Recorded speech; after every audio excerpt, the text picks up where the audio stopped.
Et des styles assez similaires en fait. Deux très bons techniciens pour ce deuxième combat de la Fight Night. Il va falloir que Zinedine lève bien la garde. Ça va démarrer vite en face, fort.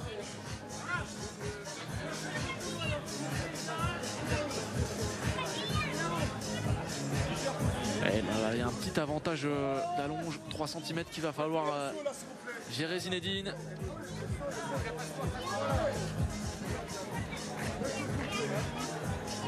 Et tout de suite on va monter. Les impacts vont être beaucoup plus importants. Allez Zinedine, faut y aller, parce que Franck il va démarrer vite. Ah, ça va être un beau combat. Il faut bloquer, Zinedine, faut bloquer. Je peux vous dire qu'on entend les impacts ici au bord du ring. Oh oui. Ouh, très belle droite. Bien parti.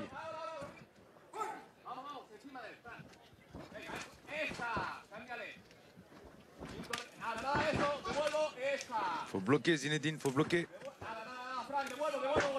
Parce qu'en face ça fait mal. Et il est bien pour l'instant, Zinedine Amerlin.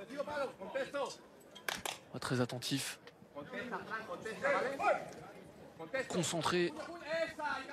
Une belle droite. Ah oui, beau middle, jambe avant. Bon, ça va être à lui de continuer à poser sa boxe. Il a l'air plutôt serein. C'est qu'il a un client en face de lui. Zinedine Amerlin, dont la plus belle victoire remonte à 4 ans, c'était face à Frédéric Sinistra, le Belge. En 2012, il avait fait également un combat très intéressant contre Alexei Ignachov en Russie. Ignachov qui était un baron de l'époque du K1, un très gros morceau. Et il s'était incliné à la décision en Russie. Et il avait fait un très beau combat, Zinedine Amerlin, et on en attend tout autant ce soir sur le ring de Saint-Tropez.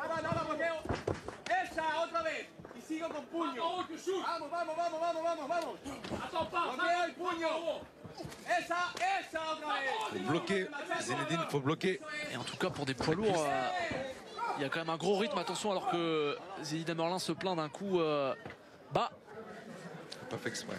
Et fort logiquement, l'arbitre va lui accorder un temps réglementaire pour récupérer. Pas fait exprès. Faut prendre son temps, Zinedine, bien récupérer.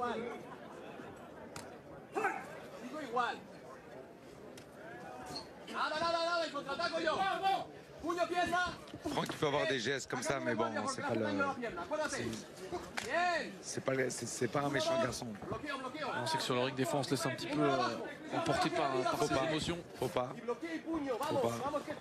Mais il est averti là. C'est bien ces revers que travaille Zinedine Amerlin, ça va peut-être finir par payer. Ces coups de pied circulaires qui peuvent transpercer, passer outre la garde adverse. Faut qu'il bloque parce qu'il commence à avoir les cuisses bien rouges, Zinedine, donc la jambe avant part bien, jambe arrière. Et il se plaint d'un choc de tête peut-être. Combat pour l'instant assez haché entre les deux hommes. Sur ce round, oui.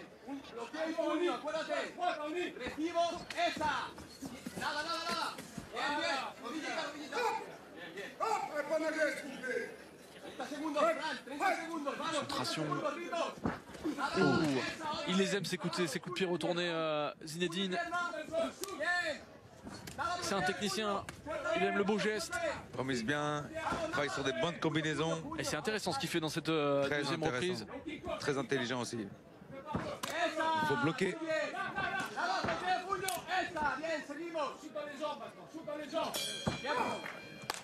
20 du second round. Un petit peu d'intox de Franck Munoz, alors que cette deuxième reprise paraissait plutôt équilibrée, voire... Oh, attention, Zinedine Amerlin qui a failli tomber à la renverse. Il était poussé quand même. Un petit peu. C'est bien ça, cette variation low kick, high kick. Belle combinaison. Franck a tendance à monter après dans les tours en folie. Attention.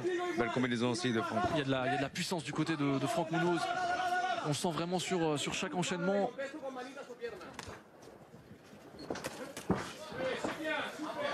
Franck, c'est un vrai athlète. Il va à Amsterdam, il est en vélo, lui. C'est pas là dans vélo. Il adore le sport. C'est bien bloqué dans les coudes, mais...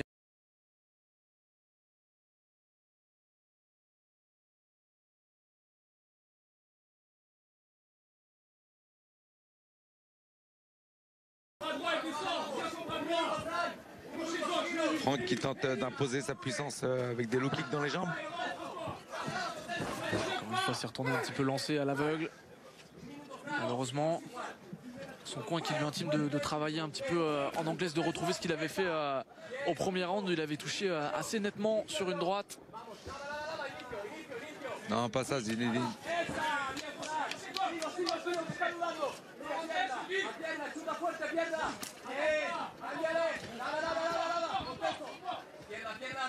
C'est bien bloqué pour l'instant par Franck Munoz qui dégage plus Muay Thai, hein, à shooter dans les jambes comme ça. Une grosse impression de puissance sur ses low kicks. Ah oui. On le rappelle, ce sont des hommes de 100 kg qui s'affrontent sur le ring et les impacts sont très très durs. Oh. Oula. Vraiment, ce sont deux boxeurs qui ont une technique qui fait mal. Qui ont un rythme, une vitesse assez intéressante pour des poids lourds. Deux champions. Boroun. Zinedine Merlin qui a déjà affronté de nombreuses références, mais qui malheureusement souvent... demain, Zinedine. Il commence très fort Franck Munoz. Et dernier round. Ouf. Sur revers. Il a été envoyé au sol suite à ce low kick de la jambe arrière. Très puissant low kick. C'est très thaïlandais ça, de pousser avec la main avant et shooter dans la jambe.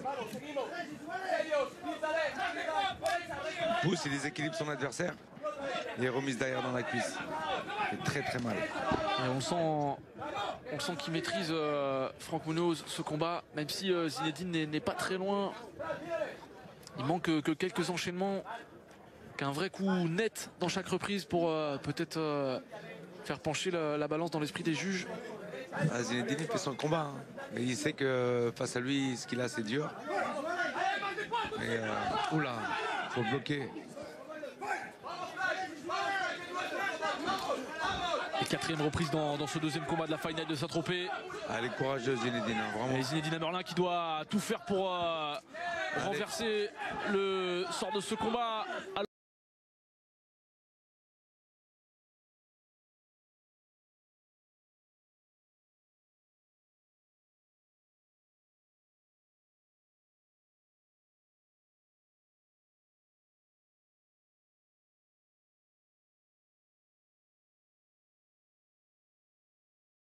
Fin de quatrième reprise. Quel courage de la part de Zinedine, parce que il a du mal là. Ça fait très très mal ces low kicks de Franck Munoz. Il a travaillé avec insistance sur ces segments depuis le début du premier round. Je pense que j'ai jamais vu une cuisse aussi marquée que celle-ci. Et il donne tout, Zinedine Merlin, vraiment, mais là on sent un petit peu de frustration. Et la douleur évidemment, mais il y va tout de même. Ah, c'est un guerrier, Zinedine. Un soldat. Il donne tout dans ces derniers